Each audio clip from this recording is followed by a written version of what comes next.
So welcome to another video. This is a review, a long-term review, and my final thoughts on the item I use every single day on my daily commute.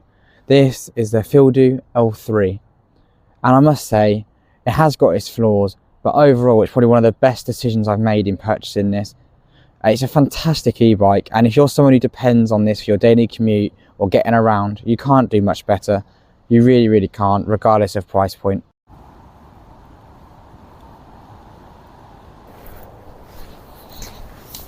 So you can see the weak points of this bike are the brakes and some of the fit and finish items, but let's talk about the brakes first. So the brakes are just not good enough, simple as. They don't stop the bike effectively, and they don't stop you in a controlled manner, so they can be quite pulsive, and they don't last long either, the brake pads. What I suppose you've got to think about is the weight of this bike. It's not like a standard weight of a standard e-bike, because that battery is so large and gives you such a good range. There is a compromise for that, and that is the weight. So these brakes are not up to the job. So you can see I've made a slight change to the brakes on the front with this new caliper, and to be honest with you, overall I would say don't bother changing it for this caliper. This is one of the Zoom items that everybody recommends. So doing a little bit of research, seeing what people recommend, they've recommended this caliper because it's a dual piston caliper. So there's a piston either side, so the brake pad evenly gets pushed either side. But in my experience, it hasn't lasted that long, and it just doesn't give you good braking performance.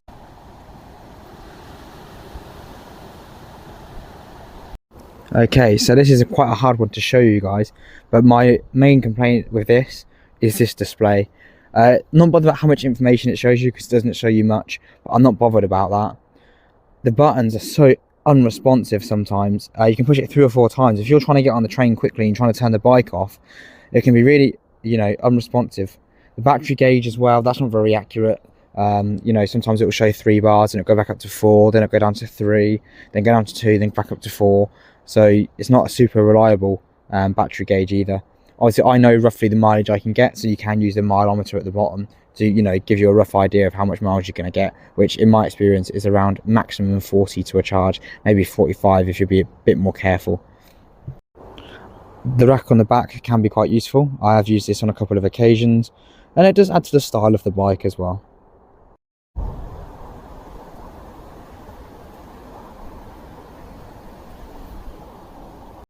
So again, another super hard complaint to show you is the fit and finish of some of the items. So I'm trying to show you at the top, around here, the paintwork. So this isn't scratched or damaged, this is how it came out of the factory.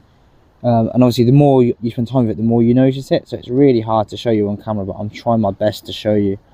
You can also see down here as well, it's done the same thing. Obviously these scratches are my fault, that's getting it on and off the train. But you can see around this sort of crease point here, the paint's very strange, all the way down. Mud guards as well, really nice addition, do help in the rain, but I just wish they were metal or aluminium, just to give it that much more premium feeling. Same with the light, that light's appalling, doesn't do a very good job. The horn's loud enough, but let's be honest, it's more about the lighting performance that isn't up to standard. The light on the back is a different story. The light on the back is really good, does a fantastic job.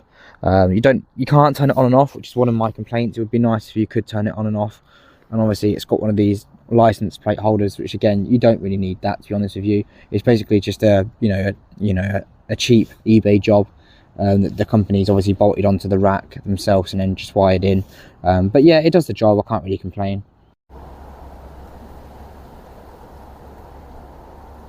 So let's just talk about my experience with the bike. So, the top speed of the bike, again, I've gone through this in my review, so if you haven't seen the review, go and check it out. It does give you much more of like an in-depth look and much more of the facts and figures on the bike, because I didn't want that review to be like this. I've already done that, I don't want to go over it again. This is more about how living with the bike and the experience I've had with it. And again, overall, the negatives aside, it is fantastic. It really is. I can depend on it. I get on it every day. I use it every day. For the size of the bike, it's extremely comfortable to ride. The range is the biggest selling point of this. Again, 40 at a push, 45 miles, I would say. But it's never ran out on me. It's always got me home. And again, you wouldn't want to, because you can clearly tell it's not designed for it, but you can pedal it if you were desperate. Or you just really needed to get home and you completely run out of battery. The option's there. Another design feature that is quite nice is being able to take out the battery. Again, if you are going to clean the bike and you want to remove the battery, you can. Or if you really easily want to exchange the battery, if you had the bike for 5 years and the battery's worn out, then you can just quickly, just change it, and it makes it super simple and super effective. Top speed of it, I'm getting around 30 miles an hour once the bike's charged. After a couple of miles, it sits around 26, 27 miles an hour, since I've reprogrammed it. That's fast enough for the type of bike it is. I wouldn't want to go any faster on the components that the bike's fitted with. But again, it just means getting around traffic, getting to and from places on busy roads is much more safe than, being stuck at 12 to 15 miles an hour. So yeah, overall, again, that's a quick update on the FILDO L3